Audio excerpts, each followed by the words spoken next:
नमस्कार, नेपाल अनलाइन स्कुलमा यहाँहरूलाई स्वागत छ। हामी अहिले कक्षा 4को साइन्स विषय पढ्ने क्रममा छौँ। कक्षा 4को साइन्स विषयमा टोटल 18वटा च्याप्टर रहेका छन् र 18वटा मध्ये हामीले 10वटा च्याप्टरहरू पढिसकेका छौँ। यो हाम्रो 11th क्लास हो र आज हाम्रो 11th क्लासमा हाम्रो च्याप्टरको नाम रहेको छ म्याटर। अब म्याटरको कुरा गर्नुपर्दा नि म्याटर भन्ने जुन सब्जेक्ट छ, जुन टपिक छ म्याटर, त्यो चाहिँ साइन्स सब्जेक्टको one of the most important topics हो। अब म्याटर भनेको चाहिँ के हो त है? कसरी सुरु गर्ने भन्दाखेरि नि हाम्रा वरिपरि जे जस्ता अब्जेक्टहरू हुन्छन् नि, हामी पाइराख्ने खालका जस्ता अब्जेक्ट पनि, जस्तै ब्रिक भनौँ या त चेयर भनौँ या त टेबल भनौँ या त वाटर भनौँ या त ग्लास अफ वाटर भनौँ या त मिल्क भनौँ, हाम्रा वरिपरि जे जति सामान पाइन्छन् नि त्यो सबै सामान म्याटर हुन्।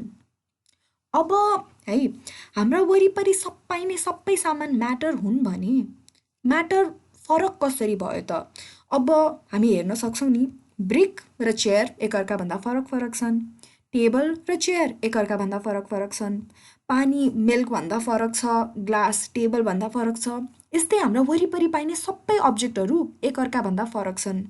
तर एकअर्काभन्दा फरक भए पनि यो सबै अब्जेक्टलाई हामीले म्याटर किन भन्यौँ त? आज हामी त्यसको बारेमा पढ्न गइरहेका छौँ। म्याटरका केही इम्पोर्टेन्ट प्रपर्टिजहरू हुन्छन्। त्यो इम्पोर्टेन्ट प्रपर्टिजले एउटा अब्जेक्ट र अर्को अब्जेक्टलाई कसरी डिफ्रेन्ट बनाउँछ।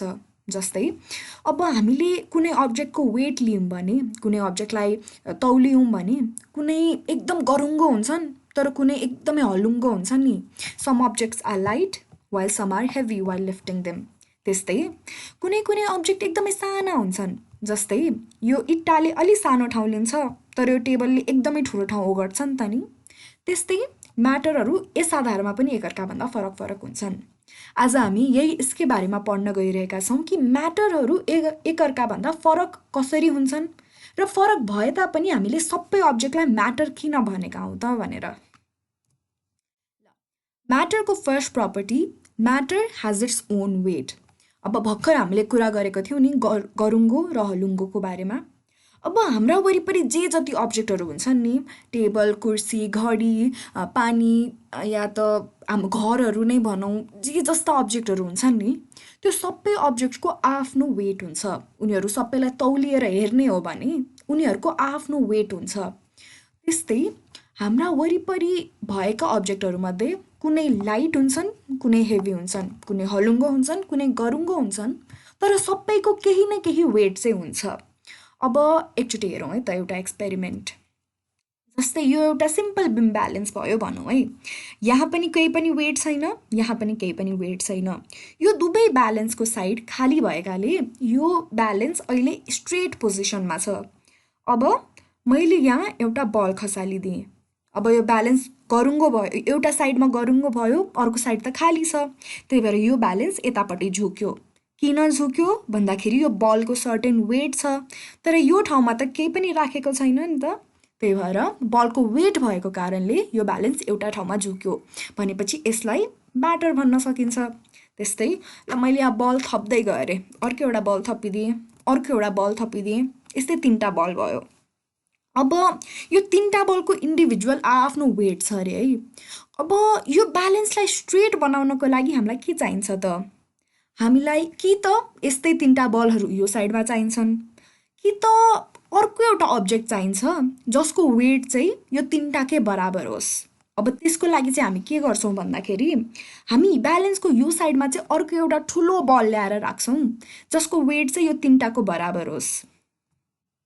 अब हामी हेऱ्यौँ कसरी ब्यालेन्स फेरि सुरुमा जस्तो पोजिसनमा थियो त्यही पोजिसनमा आइपुग्यो। यो एक्सपेरिमेन्टबाट हामी के कन्क्लुड गर्न सक्छौँ भने हरेक अब्जेक्टको केही न केही वेट हुन्छ र त्यही वेटले तिनीहरूलाई डिफ्रेन्ट बनाउँछ एकअर्काभन्दा, र त्यही वेटले गर्दा तिनीहरू सबैलाई हामी म्याटर भनेर कन्सिडर गर्छौँ। अब अर्को एउटा एक्सपेरिमेन्ट हेरौँ है त। यो पनि अर्को एउटा ब्यालेन्स टाइपकै भयो।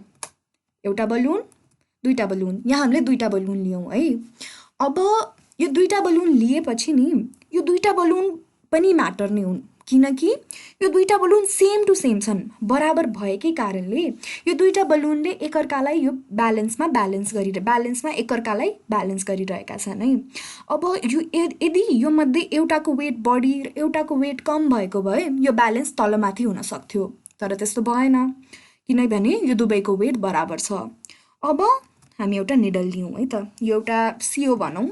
अब यो सियोले लगेर मैले यो बेलुनलाई दुलो पारेँ रे है, यो सियो लगेर मैले बलुनलाई दुलो पारेँ रे, बलुनको वेट कम भयो, बलुनबाट हावा बाहिर निस्किँदै गयो, अनि हावा बाहिर निस्किएपछि यो बलुन योभन्दा बढी गरुङ्गो हुन गयो। गरुङ्गो हुन गएपछि यो ब्यालेन्स एउटा साइडमा झुक्यो भने अर्को साइडमा कम भयो। हामी फेरि हेरौँ है त, पहिला दुवै बराबर थिए, अब मैले यो सियोले यसलाई घोचेँ, त्यसपछि यो घट्दै गयो यसको वेट र यो ब्यालेन्स पनि तलतिर झुक्दै गयो भनेपछि यो अब्जेक्टको पनि आफ्नै वेट छ र अहिले यो दुलो पारिएर जुन फुटेर बसेको बलुन छ त्यसको पनि आफ्नै वेट छ।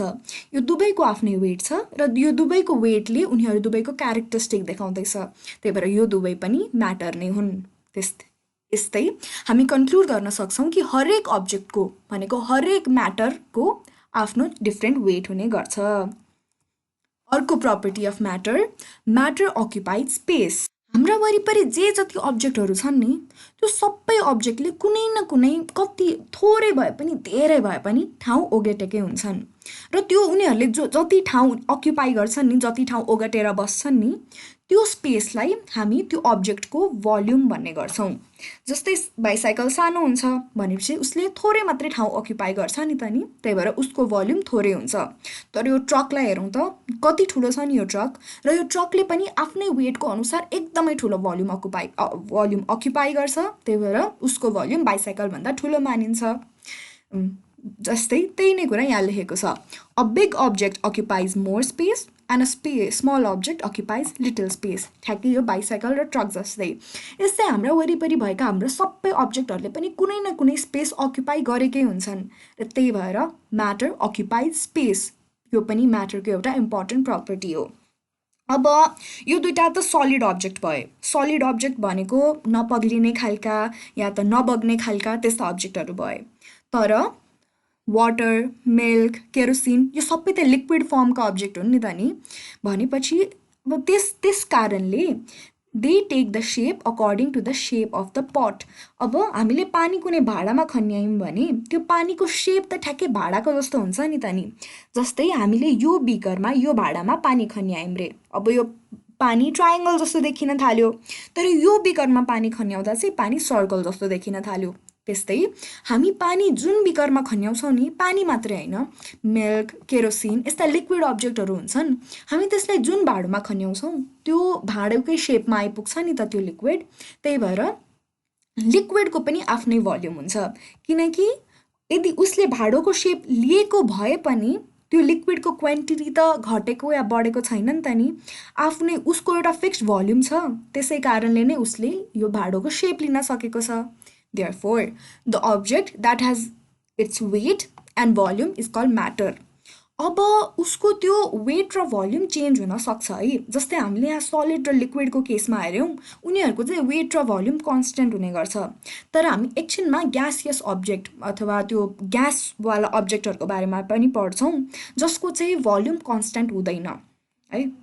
अब हामी अर्को प्रपर्टी हेर्छौँ, प्रपर्टी होइन, अब हामी हेर्छौँ म्याटरहरूलाई कसरी डिभाइड गरेको हुन्छ। अब डिभाइड त होइन, म्याटरहरूलाई स्टेटको आधारमा कसरी डिफ्रेन्सिएट गर्न मिल्छ भन्ने कुरा पढ्छौँ है। अब स्टेट अफ म्याटर भनेको चाहिँ के हो भन्दाखेरि जस्तै हाम्रा वरिपरि भएका सबै अब्जेक्टहरू एउटै स्टेटमा हुँदैनन् नि, कुनै चाहिँ जमेर एकदमै कसैले केही बिगार गर्न नसक्ने तरिकाले बसेका हुन्छन् है, जस्तै सलिड अब्जेक्ट, तर कुनै अब्जेक्ट चाहिँ पोखिन्छन् या त भाँडाकै सेप लिन्छन्, त्यस्तो अब्जेक्टलाई लिक्विड अब्जेक्ट भनिन्छ। तर यस्ता पनि अब्जेक्ट हुन्छन् जो चाहिँ हामीले देख्न सक्दैनौँ, जस्तै हामीले फेरिरहेको सास या त एकदमै हावामा उडेर जाने खालका अब्जेक्ट हुन्छन् नि, जस्तै धुवाहरू या त बरफबाट निस्किरहेको बाफहरू, त्यस्तो अब्जेक्टहरू हुन्छन् नि, त्यस्तो अब्जेक्टहरूको आधारमा म्याटरलाई हामी डिफ्रेन्सिएट गर्न सक्छौँ। त्यो स्टेटहरूलाई हामी सलिड, लिक्विड र ग्यास भन्ने गर्छौँ। अब हेरौँ है, हामीले म्याटरलाई त सबै अब्जेक्ट हाम्रा वरिपरिका सबै अब्जेक्ट म्याटर भनेका थियौँ अघि भर्खर। तर अहिले आएर चाहिँ हामी म्याटरलाई 3 भागमा किन बाँड्दैछौँ भन्दाखेरि हरेक म्याटरको चाहिँ नि उसको हरेक म्याटरको जुन बडी हुन्छ, उसको जुन सेप, साइज, जुन स्ट्रक्चर हुन्छ नि, त्यो स्ट्रक्चर चाहिँ साना साना पार्टिकलहरू मिलेर बनेका हुन्छन् के। साना साना पार्टिकल्स अफ म्याटर भन्ने गरिन्छ त्यसलाई है। त्यो मिलेर चाहिँ उनीहरू बनेका हुने गर्छन्। सोलिड अब्जेक्टहरू जस्तै यो बरफ, यो आइस जुन छ, यो चाहिँ सलिड अब्जेक्ट हो, किनकि यो एउटा फिक्स सेपमा हुन्छ र यसको सेप चेन्ज हुन सक्दैन। अब आइसलाई हामीले जस्तै ततायौँ भने त त्यो आइस पानी बन्छ, तर पानी बन्ने बित्तिकै सलिड लिक्विडमा चेन्ज भयो नि त नि। त्यही भएर हामी आइसलाई सलिड नै कन्सिडर गर्छौँ। अब हेरौँ है, यहाँ हामी देख्न सक्छौँ नि आइसको यो सानो सानो सानो टुक्राहरू है। यो जुन टुक्राहरू छन् एकदमै नजिक नजिक बसिरहेका छन् नि। यो टुक्राहरू एकदमै नजिक भएका कारणले नै यो सलिडको एउटा फिक्स सेप हुन गएको हो। यो आइस जस्तै हामी वरिपरि भएका जस्तो सलिड अब्जेक्टहरूको इक्जाम्पल पनि लिन सक्छौँ। त्यो सबै इक्जाम्पलहरूमा यो जुन पार्टिकल हुन्छन्, साना साना जुन पार्टिकलहरू हुन्छन्, यो चाहिँ एकदमै नजिक भएर बसेका हुन्छन्। नजिक भएर बसेको कारणले नै यिनीहरूको सेप फिक्स्ड हुने गर्छ। त्यस्तै लिक्विड हेरौँ है। लिक्विडमा चाहिँ the particles of matter are a bit far from each other भनेको सलिड भन्दा चाहिँ टाढै गएर बस्छन्, तर ग्यास जति फैलिएर बसेका पनि हुँदैनन्। लिक्विडमा जस्तै हामीले पानी, दुध या मट्टीतेल, पेट्रोल यस्ता जुन सामानहरू हुन्छन् जो चाहिँ पोखिने गर्छन् है, त्यस्ता सामान जसको सेप चाहिँ फिक्स्ड हुने गर्दैन, आकार फिक्स्ड हुने गर्दैन, जुन भाँडामा राख्यो त्यही भाँडाको आकार लिने गर्छन्, त्यस्तोहरूमा चाहिँ पार्टिकलहरू उनीहरूको जुन जेले बनेका हुन्छन् उनीहरू त्यस्तो पार्टिकलहरू चाहिँ अलि टाढा टाढा बस्छन्। जस्तै यहाँ हेरौँ न, सलिडको कति नजिक नजिकै छन् नि पार्टिकलहरू, तर लिक्विडमा चाहिँ अलि टाढा टाढा हुने गर्छन्। त्यस्तै ग्यासमा चाहिँ पार्टिकलहरू एकदमै टाढा हुने गर्छन्। जस्तै सलिडमा कति नजिक थिए तर ग्यासमा त एकदमै टाढा छन् नि त नि। त्यही भएर ग्यास एकदमै छिटो फैलिने गर्छ हावामा। पार्टिकलहरू टाढा टाढा छन्, त्यही भएर ग्यासलाई फैलिनबाट रोक्न सकिँदैन। अब अलि डिटेलमा पढौँ है त। Solid substances have their own shape and fixed volume. जस्तै कुर्सी त पग्लिँदैन नि त नि, एउटै ठाउँमा बसिराख्छ, कुर्सीको सेप पनि चेन्ज हुँदैन। त्यस्तै कोइन या त ह्यामर या त आइस नै भनौँ, जबसम्म आइस पग्लिँदैन आइसको सेप त एउटै भइराख्छ नि त। त्यही भएर यो सबैलाई हामी सलिड भन्ने गर्छौँ। अर्को विशेषता सलिडको भनेको they are hard and brittle. भनेको सलिड सब्सटेन्सेसहरू चाहिँ एकदमै साह्रो हुने गर्छन्, त्यही भएर त उनीहरू पोखिँदैनन् नि। त्यसका साथसाथै दे आर ब्रिटल भनेको चाहिँ यदि कुनै ह्यामरले ठोक्ने भए, यदि कुनै सब्सटेन्सले एकदम ठुलो फोर्सका साथ कुनै सब्सटेन्सले हान्ने भए त्यो सब्सटेन्सहरू छिट्टै टुक्रिन सक्छन्, भाँचिन सक्छन्, त्यस्तो हुनसक्छ है। अब सबै सब्सटेन्समा लागु हुँदैन यो पनि, तर धेरै जसो सलिडहरूकोमा they are hard and brittle. जस्तै इक्जाम्पलहरू हामी यो सबै हेरिसक्यौँ। त्यस्तै भर्खर भनेको थिएँ नि, ice is the solid form of water. Water भनेको लिक्विड हो, किनकि पानी पोखिने गर्छ है। तर त्यसलाई यदि हामीले जमाउने भए, if we freeze water we get ice. भनेको ice is the solid form. अब त्यो पानीलाई जमाएपछि त्यो पानीको सेप चेन्ज हुँदैन नि त नि, जबसम्म हामी त्यो पानीलाई पग्लाउँदैनौँ। त्यो जमेपछि एउटा फिक्स्ड सेप हुन्छ, फिक्स्ड भोल्युम हुने गर्छ। त्यही भएर ice is a solid form of water र आइसलाई सलिड नै कन्सिडर गरिन्छ। अब लिक्विड हेरौँ है त। अब liquid substances they don't have fixed shape but have fixed volume. यहाँ सलिड भएछ, खासमा हुनुपर्ने लिक्विड हो। Liquid substances don't have fixed shape but they have fixed volume. त्यस्तै liquid substances can be poured into different vessel. अब मसँग एक गिलास पानी छ अरे, त्यही पानीलाई मैले यो भाँडामा खन्याएँ भने यही भाँडा जस्तो आकार बन्छ, मैले यो भाँडामा खन्याएँ भने यस्तै आकार बन्छ। त्यस्तै जहाँ खन्याए पनि ठ्याक्कै त्यही भाँडाको जस्तो आकार बन्ने गर्छ। त्यही भएर उनीहरूको सेप चाहिँ फिक्स्ड हुँदैन, तर भोल्युम चाहिँ फिक्स हुन्छ। भनेको मतलब मसँग एक गिलास पानी छ, त्यो एक गिलास पानी मैले यहाँ खन्याए पनि, यहाँ खन्याए पनि, यहाँ खन्याए पनि फेरि ग्लासमा खन्याउँदा त एक ग्लास नै हुन्छ, घटेर आधी गिलास हुँदैन कि त बढेर गिलासबाट ओभरफ्लो हुँदैन, गिलासबाट पोखिने त हुँदैन नि त। त्यही भएर लिक्विड हेज फिक्स्ड भोल्युम। त्यस्तै we can pour them into different vessels and the shape of their pots determine their shapes. मतलब भर्खर भनेको कुरा, उनीहरूलाई जुन भाँडोमा खन्यायो त्यस्तै उनीहरूको सेप हुने गर्छ। हामीले देखेका होलाौँ नि कसरी पानी, दुध, पेट्रोल, मट्टीतेल यी सबैलाई जुन भाँडोमा खन्यायो त्यही भाँडो जस्तो हुने गर्छन्। त्यही भएर liquid are also one of the states of matter and they don't have fixed shape. उनीहरूको सेप चाहिँ फिक्स्ड हुँदैन, तर उनीहरूको भोल्युम चाहिँ फिक्स्ड हुने गर्छ। लास्ट स्टेट अफ म्याटर भनेको gas. Gas does not have its definite shape and size. अब सलिडको के थियो भन्दाखेरि उसको सेप पनि फिक्स थियो, उसको साइज पनि फिक्स थियो, भोल्युम पनि फिक्स थियो। तर वाटरको केसमा चाहिँ के थियो भन्दाखेरि उसको सेप फिक्स थिएन, जुन भाँडामा राख्यो त्यही भाँडोको सेप हुन्थ्यो, तर उसको भोल्युम त फिक्स थियो नि त नि। ग्यासको केसमा चाहिँ न उसको सेप फिक्स्ड हुन्छ, न उसको साइज फिक्स्ड हुन्छ, न भोल्युम नै फिक्स्ड हुन्छ। भनेको अब जुन हामी एउटा साइकलको टायर लिउँ या त कुनै पङ्क्चर भएको फुटबल लिउँ है, हामीले त्यहाँनिर हावा पम्प गर्दा या हावा भर्दाखेरि फुटबलमा या टायरमा त्यो फुटबल र टायर फुलेर ठुलो हुने गर्छन् नि त नि। त्यो किन भएको भन्दाखेरि त्यो फुटबल र टायरभित्र जुन हावा हुन्छ नि त्यही हावा हामीले त्यही हावालाई एक्सपान्ड गराएको, भनेको त्यही हावालाई ठुलो बनाएको, र त्यही हावा त्यही फुटबल र टायरभित्र भरिन्छ। भनेको हामीले जति फुलायो त्यति धेरै फुल्ने गर्छ ग्यास, उसको भोल्युम जति धेरै बढायो त्यति धेरै बढ्ने गर्छ। हामीले कुनै पनि ग्यासियस सब्सटेन्सलाई यदि हिट गऱ्यौँ भने, यदि आगो प्रोभाइड गऱ्यौँ, यदि ततायौँ भने उसको भोल्युम बढेर जाने गर्छ। उसको भोल्युम बढेर जाने गर्छ र उसको सेप र साइज त फिक्स हुने कुरै भएन। हामी जुन सास फेर्छौँ नि, हामी जुन हावा फेर्छौँ त्यो पनि ग्यासकै एक्जाम्पल हो। अब लिक्विड जस्तै ग्यास पनि जुन भाँडामा राख्यो त्यही भाँडाको जस्तो हुने गर्छ।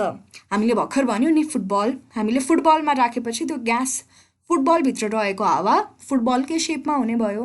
त्यस्तै त्यो लिक्विडको जस्तै ग्यास पनि त्यस्तै सेपमै आउने गर्छ, तर उसको भोल्युम भने फिक्स्ड हुँदैन, किनकि ग्यास फैलिन सक्छ।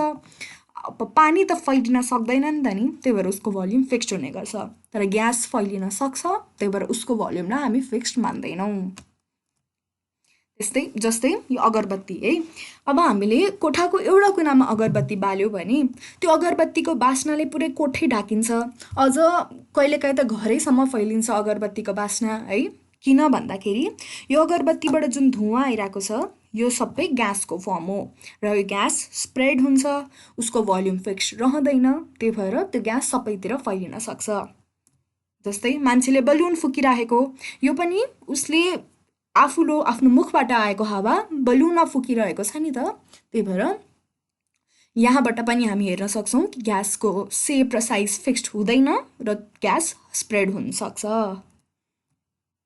अब लास्ट पार्ट भनेको एउटा स्टेटदेखि अर्को स्टेटसम्म हामी म्याटरलाई कसरी कन्भर्ट गर्ने। हामीले सुरुमै भनेको थियौँ नि म्याटरहरू फिक्स्ड हुँदैनन् भनेर। जस्तै हरेक अब्जेक्टलाई म्याटर भनेपछि अब्जेक्टहरू त इन्टरचेन्जेबल त हुनु पर्यो नि त नि। इन्टरचेन्जेबल भनेको कस्तो भन्दाखेरि जमेको कुरा पगाल्न सक्नु पर्यो, पग्लिएको कुरालाई धुवाँ बनाएर उडाउन सक्नु पर्यो। भनेको म्याटरहरू चाहिँ एउटा फर्मदेखि अर्को फर्ममा ट्रान्सफर्म हुन सक्छन्। त्यही भएर यस्तो स्टेटलाई हामी फेजेस चेन्ज अफ म्याटर भन्ने गर्छौँ। जस्तै सलिड छ, मैले यदि जस्तै कुनै यस्ता अब्जेक्टहरू हुन्छन्, जस्तै हामीले कपडाहरूतिर राख्ने कपुर भनौँ है, त्यो कपुरमा चाहिँ के हुन्छ भन्दाखेरि त्यो कपुर लिक्विड नबनिकन सिधै ग्यासमा चेन्ज हुन्छ। भनेको हामीले कपडाहरूको बिचमा जुन कपुर राखेका हुन्छौँ नि त्यो कपुर पानी बन्दैन नि त, जब ग्यासको कन्ट्याक्टमा आउँछ त्यो कपुर ग्यास हुन्छ, जब हिट हुन्छ त्यो कपुर लिक्विड नबनिकन सिधै ग्यासमा चेन्ज हुन्छ। यो प्रोसेसलाई हामी सब्लिमेसन भन्छौँ, र यसकै ठ्याक्कै उल्टो प्रोसेसलाई हामी डिपोजिसन भन्ने गर्छौँ। सलिडबाट ग्यासमा चेन्ज हुने प्रोसेस सब्लिमेसन र ग्यासबाट सलिडमा चेन्ज हुने प्रोसेस डिपोजिसन। त्यस्तै सलिडबाट लिक्विडमा चेन्ज हुने प्रोसेस मेल्टिङ। भनेको सलिडलाई यदि हामीले पगाल्यौँ भने लिक्विड बन्छ नि त, त्यस्तै लिक्विडलाई यदि हामीले जमायो भने if we fridge the liquid it changes into solid. ठ्याक्कै त्यस्तै यदि हामीले लिक्विडलाई यदि हामीले पानीलाई हिट गऱ्यौँ भने त्यो पानी ग्यासमा चेन्ज हुन्छ, बाफ बनेर उड्छ। यो प्रोसेसलाई हामी इभापोरेसन भन्ने गर्छौँ। जस्तै बाफ उडिरहेको छ, जस्तै कराईबाट हामी केही पकाइरहेको छौँ रे कराईमा, अनि त्यो कराईमा बाफ उडिरहेको छ। यदि हामीले त्यो बाफलाई ढकनी लगाएर छोपिदिउँ भने त्यो बाफ फेरि पानीमै कन्भर्ट हुन्छ नि। त्यो प्रोसेसलाई चाहिँ हामी कन्डेन्सेसन भन्छौँ। भनेको यो जुन म्याटर स्टेट्स अफ म्याटर छन् यो चाहिँ एकदेखि अर्को फर्ममा चेन्ज हुन सक्छन् र हाम्रा वरिपरि भएका सबै सब्सटेन्सहरू म्याटर नै हुन्।